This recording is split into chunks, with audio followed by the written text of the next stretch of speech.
I didn't have a question for there, but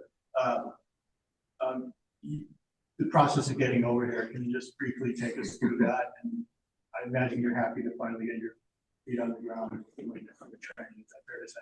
Yeah. It's been maybe the right word is frustrated. You get frustrated when things takes time, but I also trusted everybody in the organization. They did an amazing job, so I didn't need to do that much. I could also actually focus on the things I needed to do to be as prepared as possible when I arrived. So I could do that. I could talk with the players, with the staff, and also look at the. Now I knew quite much about the way crew played before, but I got a little bit more time to also how do we want to take this to the next level. So I think a bit frustrated sometimes, but also I really took the opportunity to prepare myself as good as possible. And again, the organization in crew has been amazing. It's a lot of things to do for you right there. Great. And as a reminder, please use the raise hand function via Zoom so we know who to call on. With that, we'll go to Brianna McKay of the Columbus Dispatch. Brianna, go ahead. Hey, nice to meet you. Brianna. Kind of jumping off that question, can you talk about what you were doing while you were on a different continent, how were you approaching getting to know the team and implementing your system, even though you weren't there in person? Yeah. The good thing nowadays, and that has been even better since the COVID, is that we have this way of like we are doing now. We are not at the same place. We can still communicate. So we did a lot of video meetings. Then I called a lot of players. So I think what's most important in the beginning is the connection, and maybe you lack that a little bit when you're not face to face in real life. But I think I could get like a good picture when it comes to the persons in the squad, because that's also decisive when it comes to the way we want to play. Now I think the crew, the success that the club had the 2023 and 24. I mean, that indicates something. And then the thing is, in which direction must we go now? When I had the interviews with Mark and Issa, they of course told me the way they think the club should, in which direction the club should go. But at the end of the day, it's my decision. But I could, listen to the players. What did they feel lacked the last season? Maybe can we install that now? And what we have tried to, or what I have tried to do, is to now when we, like today we had the first training, then we directly can go into those kind of things. So it's not that you can do that when you are not in place, but you can start directly when you're here, because you don't need to have those talks and conversations when you are here. So now we will start to implement those things. What were you hearing from the team? You mentioned places, areas they were lacking from last season. What were some of the main ones that came up when talking to players? And when we talk about this, it's easy that it sounds like negative to last season. I think in many, the way Columbus played under Wilfred Nancy, I think it's amazing football, and the work he did and his staff. So what you say, like, I owe a lot of things to him and his staff, because it's a well-drilled team. They know how to keep the ball. They know how to frustrate the opponent when they attack. But then I think it's also it sounds like I say sometimes I'm like a politician. So I talk around things, but I will try to be a little bit like this also. But um, if I say like directness, it can sound like we're going to be a counterattack team, or we try to just put the ball in behind. That's not the style, but to take the opportunity when you can go forward, to threat a little bit more. But it's difficult sometimes when you are a team that likes to have the ball, and we like to have the ball. I'm a coach that love when my team dominates with the ball, but you can also get a little bit, you play too many sideways passes, you play backwards, you wait a little bit too much. And it's a thin line, because that's also what gives you success. But to find a moment where you go and go against the opponent, where you drive with the ball. Maybe I love passes, but to mix it up with a little bit more, you run with the ball. And how can you stress the opponent a little bit more in their penalty box? And with that said, then you need to win the ball. So I think if you look at the 2023 team and the team 2025, the counter press were maybe not that good anymore. But then with all this said, we compare with a very high level. So it's not that it was bad, but not the way it was 2023. So to come back to that thing, and set pieces, be better at set pieces. Those are the areas where we really want to improve. It's difficult because it's not easy to find the balance when to go forward and when to just keep the ball.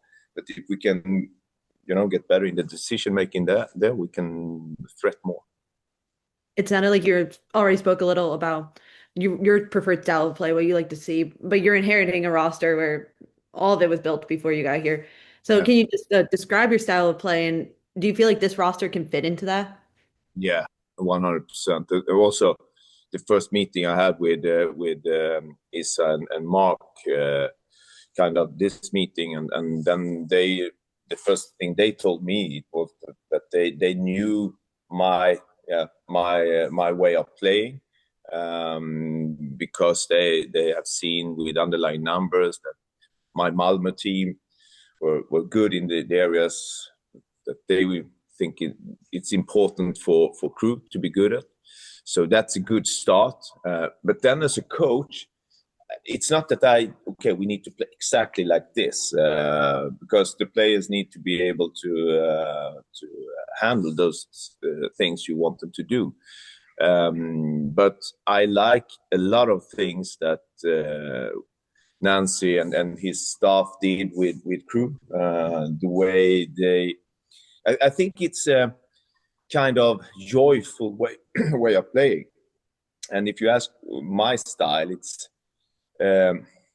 it sounds maybe, I try just to find the right words, but what I talk with players a lot about is that we shouldn't have any regrets after training or after a game. But it's also, everybody wants to win, and it's so easy to say we're gonna win, but at the end of the day, what do we need to do to win and to enjoy yourself? It's an important part there. And if you start to play in the way you did when you were a kid, those emotions, you can bring those emotions up again. And I think that the crew, they've done that in a way that few teams are capable of doing.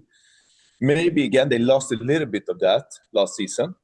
I think it comes also with more pressure. It comes with higher demands.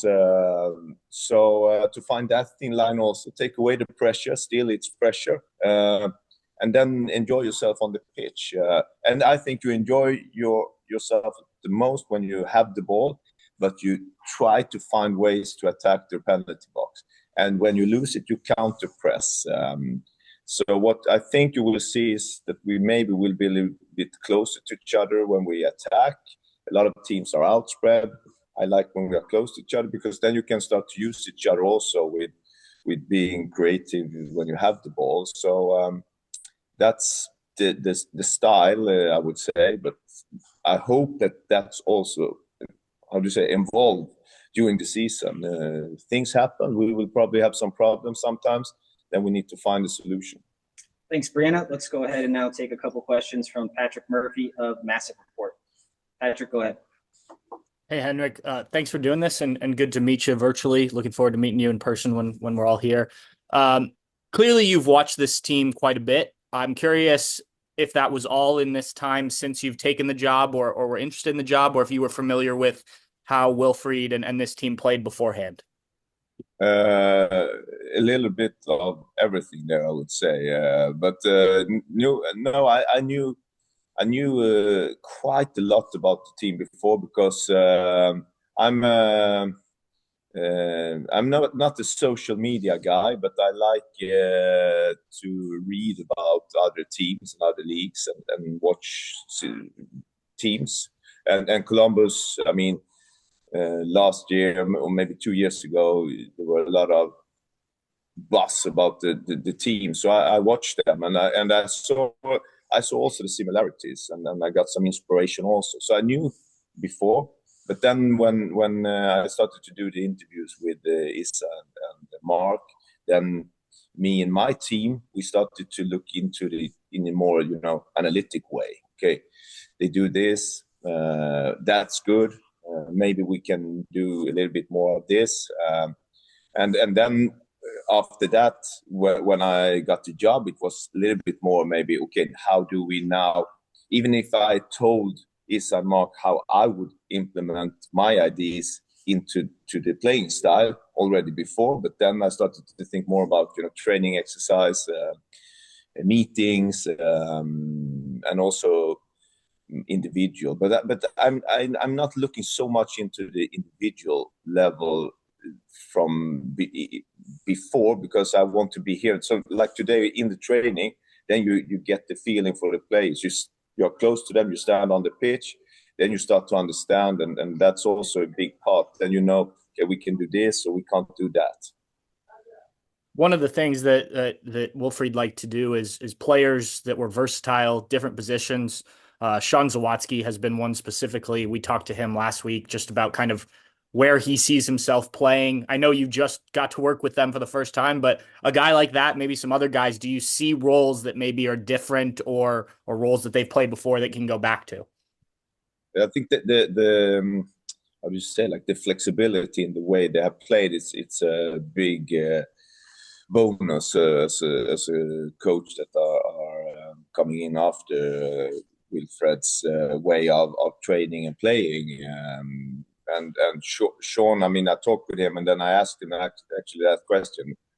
And then he said, I can play midfield, I can play central defender. So and that's a good answer, I think. But the flexibility, fluidity, being fluid, that's also important for me. I think if you look at even I had two clubs before, Malmö in Sweden also. I think you can say that we are dominant with the ball and being very fluid in the way we have the ball and how we move the ball and change positions. I think when the players are comfortable with that, it's so much easier as a coach. Maybe if I look what happened sometimes the last season, there were too many change of positions, so you maybe lost the structure a little bit.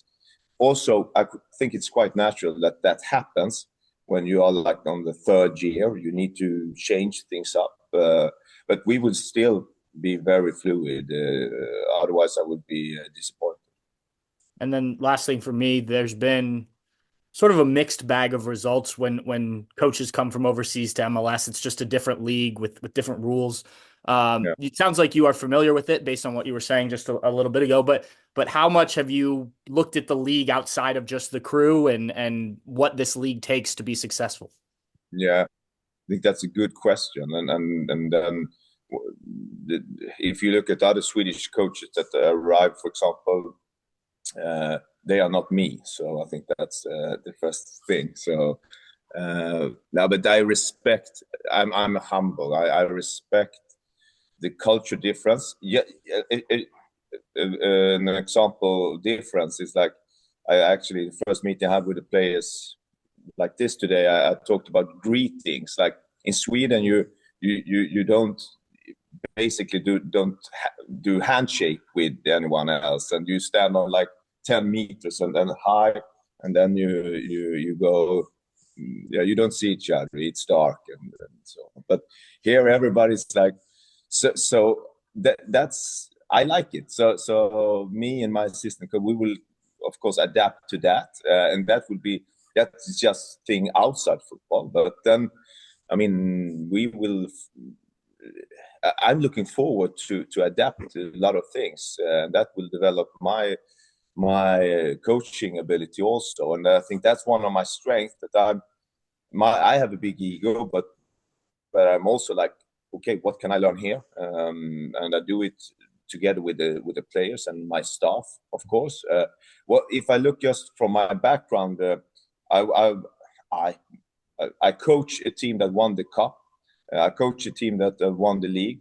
I coach a team that has qualified for the European leagues in Europe. So, and in MLS is both league and cup.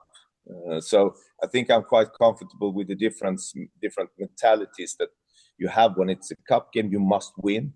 It's the same with the European qualification rounds. You need to win. Then it's one home and one away game. But so I just see opportunities. But I also have a very good crew in the crew, if you say like that. We have also an assistant with Laurent that is familiar with the league, with the club. So I feel very, very safe, I would say. Thank you, Pat. We have time for a few more questions. Let's next go to Rob Aller from Columbus Dispatch. Henrik, hello from Columbus. Nice to meet you. Just to try to get you to know you a little bit, why are you not a social media guy? As a player, I had that, but it took too much time. So and I'm also, as you have noticed, maybe that I like to use a lot of words. So and I was also a lot about that. When I was a player, I like to take the fight. If someone, if you are on what it's X now, not Twitter anymore. So and someone wrote anything, then you answer that, and then you had a lot of followers, and then you it's like a roller coaster. And I think also as a coach, it's good to narrow everything so you don't listen to too much things and choose what you want to listen to. And the third thing there is that I don't have time really. So as a player, the players they have time, but I don't. And you seem like you have a very organic philosophy about the game. I think I heard it said or read that the way the team plays is almost as important as the outcome. Is that fair? It drives you crazy if the team is not playing well, even if the scoreboard is in your favor. Yeah, but this is like I mean, I like the word organic. I think that describes it well, and I think you need to. You can't do everything, and if we look at like crew, we will never be a counter-attacking team or like the best in the leagues when it comes to just counter-attack, but they give away something else from the game. They maybe don't have the ball that often, because if they have the ball, they can't counter-attack that often. So you need to accept that you need to choose something that you think it's more important than the other things. Then everything is important because it's connected. But for me, it's to try. If you have the ball and you try to attack with the ball, you expose some areas, some spaces. But it's what I like to do rather than just sit back. And if we don't do that, okay, the opponent can sometimes be so good, so we don't have the possibility to play the way we want. But if we don't do the way we agreed on, then I need to address that to the players, even if we win the game. I have been in this business a long time, and I usually say that I'm addicted to win. And if I could like find a way to have that feeling when you win a game, but I think it's also dangerous because then you start to take decisions that are only short term. Of course, the business life is short term in one way because you don't know what happens tomorrow, but you need to also to look a little bit further down the road, and then the playing style, it is important, and that's also one thing that Isan Mark talked to me about, that we need to enjoy ourselves. We need to show that we also dare to play. Of course, you can kick it long every time. I did that when I played. It was security, every time, but also you die a little bit inside. So again, the playing style, it's important, and I need to hold the players accountable for it, even when we win. And then the opposite, we can lose and not play the good way. What I told the players today also in the meeting, I asked them, what's the most important thing? You have to win. It is. Everybody needs that, but it needs to be a little bit more than just winning. Great. Thank you, Rob. We have time for one more question. Let's go to Rachel Ramsey from BC4. Hey, how's it going? David de Guzman here. Just FYI, pleasure to meet you, Coach. I wanted to ask you, from seeing the players in person today, what was your initial impression, and how did it solidify what you had thought about the team from all your meetings that took place virtually before you came here? You mean when I met them before training or on the pitch? Like on the pitch. Yeah. But that's interesting because we talked about it when we had lunch now, and I said I have watched a lot from Sweden, and you watch games from the MLS, you watch trainings with tactical camp, and yeah, you understand a lot of things. But then when you stand on the pitch and you hear them talk, or how they breathe and how they react on things, then you start to feel more for them also. So it was just positive things. Also some things that, I mean, they want to do good, and it's a very ambitious group, and I need to help them to find the right balance there. So because sometimes they want to do too much, but no, I just how do I put it? I mean, you start to feel even more for the players, and you tonight we will have a meeting, and then I'm really looking forward to that, because then we can address some things from the training, and that's what you like with the job. You love to win, but then also to be part of something that is like a little bit bigger than yourself, and when you connect to the players, and you do that more when you meet them on the pitch, then it's so much easier or more beautiful. Thank you. And just one quick follow-up with Laurent Courtois. How important has he been to the transition for you becoming head coach? Yeah, he's been very important. We had a good meeting on New Year Eve, actually. He was in France, I was in Sweden, and we had a good meeting. Not meeting, but we had a good call. And then he was, okay, what you want from me, he said, and I told him that I like to have an assistant coach that can give me this and this, but also I'm a coach that that my assistant coaches have a lot of influence, and they feel that they have power. So and after that we have just